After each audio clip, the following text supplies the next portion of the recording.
the game. Before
Before we start throwing blows, we will have to choose our brave hero among 5 different classes, each with their own strengths and weaknesses.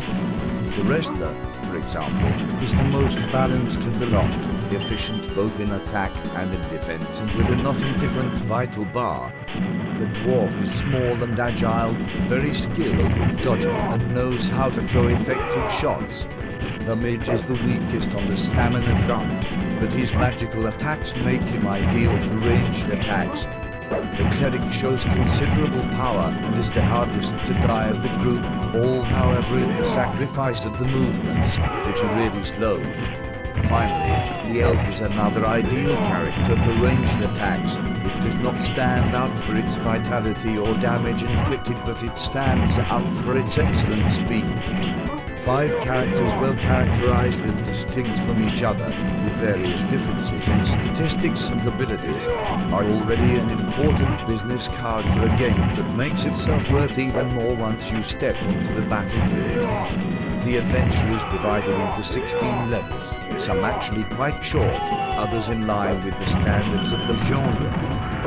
From the first screams we will be attacked by a large group of monsters armed to the teeth, ready to fight us and attack en masse. The variety of enemies we will face stands out positively, between increasingly powerful and sophisticated armamentarians and more resistant opponents, even with some interesting variants such as sticky blobs capable of draining our vital energies in a moment if we do not shake them off via rapid movements.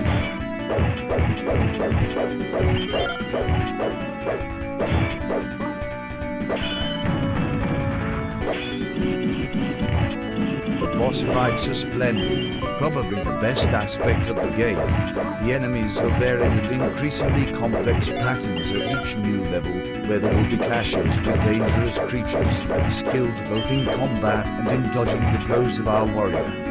Of course, a couple of bosses tend to protest towards the final stages of the game, but even in this aspect the variety is ensured with some memorable battles. It will be essential during the game to collect all the treasures scattered along the scenarios or left by the defeated enemies, as the score not only, as per tradition, will add extra lives, but above all it will make our character progress level exactly like in Knights of Round. Also, the King of Dragons shows RPG elements allowing the progression of both our hero and his equipment.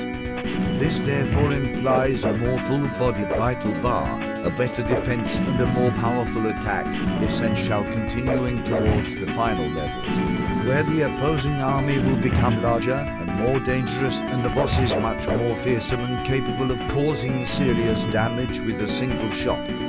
Weapon upgrades are generally left by the defeated bosses or can be recovered immediately at the beginning of the next level, so it will not be difficult to level up and prepare for subsequent battles. The effects of the progression are felt, where in the first levels defeating a skeleton warrior or a blue orc requires at least 2-3 hits to be killed. Once the upgrades are obtained, these enemies can be eliminated with a single attack, thus leaving room for new ones, more challenging enemies.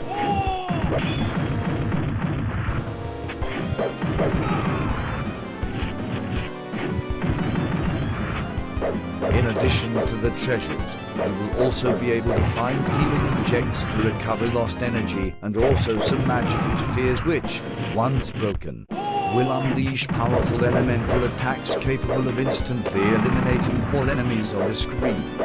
In any case, there is the classic special move that allows you to damage all the enemies around us, but sacrificing a small part of our life.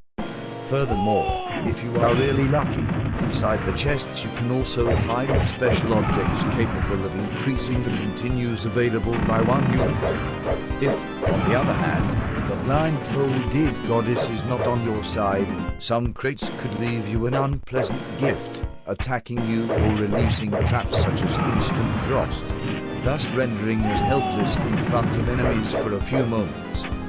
Good luck. Despite the 16 levels, longevity is still in line with other productions of the genre, and in an hour we will reach the end credits. But the greatest merit of the Capcom work lies in its replayability, very high, with 5 distinct characters, 4 selectable difficulty levels and the presence of multiplayer. The King of Dragons is destined to be picked up many times, even after some time, since it is always a pleasure to replay a title of excellent quality like this one. Too bad the hardware capabilities of the SNES did not allow the inclusion of multiplayer up to 3 players as seen in the cabinet. The results would have been even more epic.